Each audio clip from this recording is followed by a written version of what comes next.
Kung bago ka pa lang sa channel na to, huwag kalimutang mag-subscribe at i-hit ang notification bell para palagi kang updated.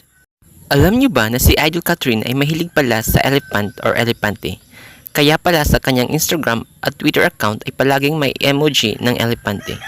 Sa kanyang Twitter account na Cat na may 10.5 million followers ay may emoji nito, pati na rin sa kanyang Instagram na Catherine Bernardo na may 14.4 million followers ay may emoji din ng elephant. Ayon sa isang source, ang Katniel fans ay nag-adapt ng dalawang elepante para sa kapamilya actress blockbuster queen na si Catherine Bernardo. Ayon sa Instagram post ni Kat, makikita natin kung gaano niya kamahal ang mga elepante at sabi pa nga niya na I have 2 babies. Last 2019 ay bumisita si Catherine at Daniel, her boyfriend, sa sanctuary ng mga elepante sa Chiang Mai, Thailand at makikita natin sa larawan na sila ay nagpapakain ito at tinutulungan pa nga ni Kat sa pagpapaligo ang isang elepante. Sabi pa nga ni Kat, if only the world knows how beautiful these gentle giants are, let's all help in protecting them by not supporting elephant riding camps and ivory poaching. A few years ago, I myself had no idea that riding elephants is a form of maltreatment and could very well lead to injury.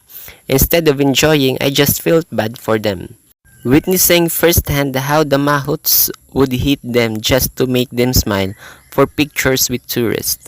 Kat promised to make it up to them and go back to an elephant sanctuary.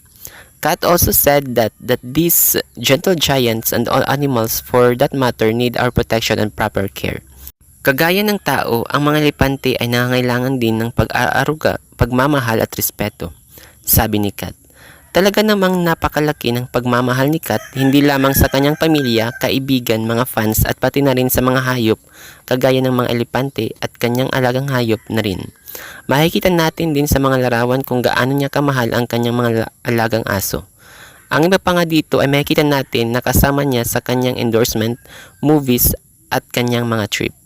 Kaya sarap lang mahalin ng isang iniidolo, especially kung ito ay mapagmahal sa maraming bagay, kagaya na lamang ni Kat. Kaya maraming nagmamahal sa Katniel Love Team kasi napaka-genuine at mahal nila ang isa't isa. Ika nga, may forever sa pagmamahalan, kagaya na lang ng Katniel na 9 years na sila. Mabuhay kayo, Catherine and Daniel. Sana sa simbahan na ang tuloy. Yun lamang po at maraming salamat sa panunood.